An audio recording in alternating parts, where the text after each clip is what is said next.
ভয়াবহ ঝড়ো হাওয়া আর মুষলধারে বৃষ্টির মধ্যে ল্যান্ডিং গিয়ার নামিয়ে রানওয়ে ছুঁই ছুঁই একটি বিশাল বিমান, কিন্তু রানওয়ে স্পর্শ করার ঠিক কয়েক সেকেন্ড আগেই ঘটল বিপত্তি।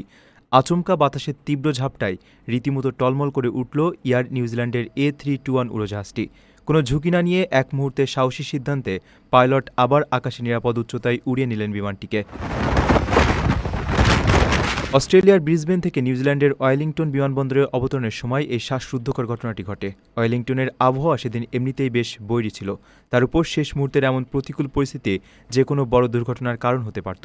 কিন্তু পাইলটের তাৎক্ষণিক দক্ষতা ও নিখুঁত পেশাদারিত্বের কারণে বড়সড় বিপদ থেকে রক্ষা পান ফ্লাইটের যাত্রীরা। বিশেষজ্ঞরা বলছেন, এমন ভয়ঙ্কর আবহাওয়ায় জোর করে অবতরণ করানোটা চরম বোকামি। পাইলটরা সবসময় যাত্রীদের সর্বোচ্চ নিরাপত্তাকেই অগ্রাধিকার দেন।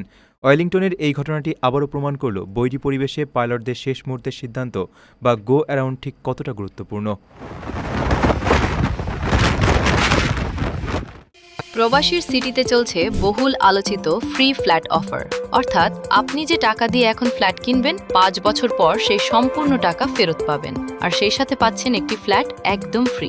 অফারটি সীমিত সময়ের জন্য, তাই দ্রুত যোগাযোগ করুন স্ক্রিনে দেওয়া নাম্বারে।